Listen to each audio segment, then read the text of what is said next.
Well, I started hearing film was being used for news. It was pretty dicey because you could put your stories in. You had to stop shooting your news at 2 o'clock in the afternoon.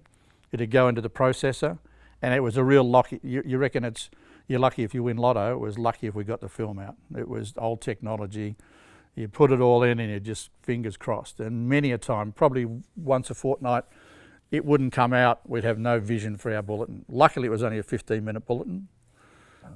We had to air it, I think, 6 o'clock every night or 6:15. It was only 15 minutes. We had three journos.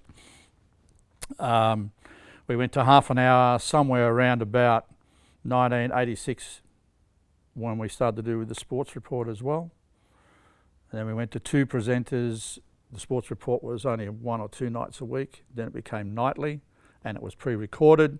In the early 90s when aggregation started, I said to them, well, if we're going to do this in aggregation, a competitive market, we need to be fair dinkum. So we did the whole thing live. I was the sports presenter, Tony was the presenter. There were times, I think some of the interesting times too were when it was so instant. That was the beautiful thing about it. And there were times when our lead story wouldn't be finished, the editing wouldn't be finished when we went to air. And you'd do the opening intro, and then you'd start reading the intro to the story. And you just hope that the story was in the edit machine or in the player ready to go. Most times it was, sometimes it wasn't. But that was the immediacy of it, and that was really quite exciting. Weather-wise, the hot weather to continue. We'll have full details later in the bulletin. Also still to come, the opening of Cootamundra's youth headquarters and the Daylight XBT. It's back tomorrow.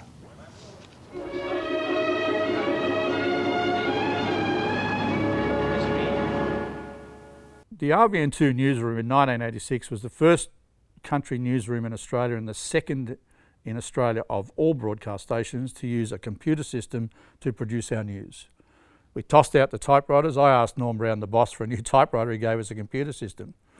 And it was brilliant because it timed our show. We had to physically, manually time every item and add up all the content manually. Have you ever tried to add up minutes and seconds? It'd be beyond most people these days. But we had to do that with every story. Computer did it all for us and also drove our prompter. It was an amazing step forward in efficiency and improved our ability to get more content to air. It was fantastic. And we went through various versions of that over the years. And I remember, and I can't remember what year it was, it's sometime in the 90s when they had an open day here. And they sat Doug and I on the news desk and we thought, oh yeah, we'll be there for a couple of hours and just talk to a few people. They had lined, we were there for, I don't know, 6 or 7 hours signing autographs. Doug and I sort of looking at each other and went, what? How did this happen? So it was crazy. So we were really, really involved. And again, particularly with the news service because they covered all the local sports and as I say, all the local events, obviously all the news items, some of those weren't so great, but you had to report on them. So that was part of the charter. The key period for me, and Tony hinted at it, from about 86 through to about 2002 was the best period of time here.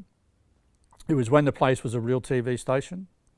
When they started to make changes and move everything away, it lost its presence, it lost its importance in terms of a venue in town that had some significance. The product was still very important. The most notable product from the station was the news, obviously the highest profile. It was just good fun times. There was an opportunity there because I said before, because of the distance from the powers that be, we're able to do our own thing, set our own agendas, focus on the things that we felt were important, importantly localism, and give as many people an opportunity to do as many things as they could to find where the best people suited for presenters and reporters. So a lot of people got a lot of opportunities. Some really, there's people from that period who are still my best mates, like Tony. We're still, it says a lot about what we did and how we did it. It says a lot about what we did in the community as well. Not only will the kids get to meet and work with the stars, they will also be offered a rare chance to work with one of the most advanced pieces of cricketing technology now available. It looks like an escapee from a Space Invaders video. It's called a bowler, spelled B-O-L-A, developed in England and built there, now marketed in Australia for the first time. There are only 5 of these machines in the country, 1 at Yanko, and there is 1 now in Wagga with local coach Warren Smith. Now, while old dogs can't be taught new tricks, if nothing else, it is great fun to use. But for the more serious cricketer and the aspiring young tester, it is the perfect practice partner and coaching tool. So I'd go down there at 4:30 in the afternoon and just pre-read the intros, and that was about it. I never saw the stories, I never knew what the content was, and I never really got a chance to look at it, because when you're sitting on the desk, you'll read your intro, it'll go to the story, to the vision, and then you'll be having a look at your next intro, or the director will be telling you something, or the floor manager will be telling you something, so you don't really see the story, and you don't really take it in. And I know a lot of times I used to go out socially and people say, oh, that was a horrible story about such and such, or it was a wonderful story about such and such. And yeah, what was that one? What happened there? They said, well, you should know, you read the bloody thing.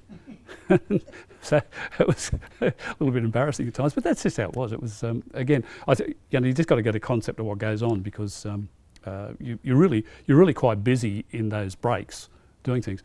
But there was always funny things happening, particularly in ad breaks, and Doug and I would be talking, and quite often we'd get caught. We're still having a chat when the camera came back on. We're on. Time now for sport with Doug Hogan. Sprung again. Always happens. That happens to us sometimes. Coming up. So we had to work around that. I remember Doug used to like tearing up his copy. We used to have hard copy back in those days, and in case the prompter failed. And we had bucket lights up on the hanging from the rafters, and Doug used to love screwing up his paper and just throwing it. And he'd throw it all around the studio, but a lot of times he'd try and land it in the light bucket. And one night he succeeded, and it caught on fire.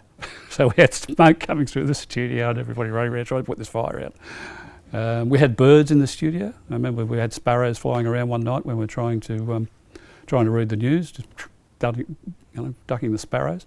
One night I was reading, and I was coming to the last item. It was a small read item with no pictures, and I'm looking at the camera. I could see out of the corner of my eye that Tony wasn't paying attention. He's writing something on a bit of paper. And I'm thinking, oh, he's going to wake up surely and run out of sentences. I said, well, Tony, it's all yours, buddy. And he just, sorry, just doing the crossword. I'll be with you in just a moment. And I did the throw. It's a classic. We used to do that all the time. We just set each other up. It was good fun. And time now for a wrap-up of Weekend Sport with Doug Hogan. And Wagga, they've got the old tin mug back. Yeah, last has taken 12 months, but the boys have finally taken, or someone has finally taken it off Griffith. Good game yesterday, actually. Beauty highlights coming up. Can they hold on to it for a while? Time will tell. I'll sit on the fence on that one. Good evening, all coming up. One night, it was raining so hard on the roof, I had to yell. It was like, next up in the news. It was outrageous, yeah. And one night it was so bad, the storm, the place was flooding, we just had to stop. We just stopped. We said, can't do any more. It's all over. Yeah, good days, good fun. It was an amazing place to provide incredible opportunities for people to build careers. You know, I've had cameramen come work for us who've worked for Sky Sports in the States, over in the US and various networks, all over the world. Reporters who've done the same, reporters who've made a name for themselves. Grant Denyer started under my watch here in Wagga, and he's done all right for himself. There's lots of words you don't have to use and lots of words you can use, but the best words are the words that people use every day and understand. The TV station was a very important part of a lot of people's lives. It was like your local newspaper. Every local newspaper is important because it's where you can possibly one day see your name or see your photo in print. And it's a very key driver to the success of many good media organisations. You give people a voice, you give them opportunity to be recognised, you give them a chance to be famous for a moment. I remember when I was a kid growing up in Cooter, I got my name in the paper twice and I thought it was the best thing that ever happened to me. If I saw the RVN news car in town, I thought that was wow. And that still was present in the 90s into the 2000s. People still felt empowered. Nowadays you can put yourself on TV through YouTube and Lord knows what else. But even so, if you make TV, it's still a bigger deal than getting on those other things. So it has that power, just as a photo in the paper. And there's a real connection between the TV station and the community. Why? Because you can watch the TV at home in Cooter or Bethunga or West Wyalong, Temora, Junee, Tumbarumba, Tumut, wherever it might be. There's a chance you'll see Billy Blogg's hardware, Jimmy Smith's football team, the mayor of your town, your local footy star, the crooks who've done the wrong thing. They're going to bob up. And they're all on a theme that happened in every small town, so it wasn't hard to make it work for people. And you could see that every night at 6 o'clock, and it was there, your local community. Even the ads were local. And that localism, that local connection was very important. I think we came through in a wonderful era. I think when radio and television first started, it would have been so exciting and would have been absolutely brilliant. We sort of got to the crest of the wave of that in the 80s and 90s. This place is an icon, and as I was just saying to Tony this morning, they should never have taken the satellite away. It really was for a long time part of Wagga's look. You drive up and down Lake Abbott Road, there's a big satellite. It should have stayed. Someone should have bought it and just left it there. It really was a landmark. It really sort of signified that there was something here that was very important to a lot of people. The community certainly, and the hundreds of people who worked here, who used it as a base to develop their lives and their futures. Fantastic place, and I'm not saying it stands above any other industry or any other place in town, but it was pretty unique.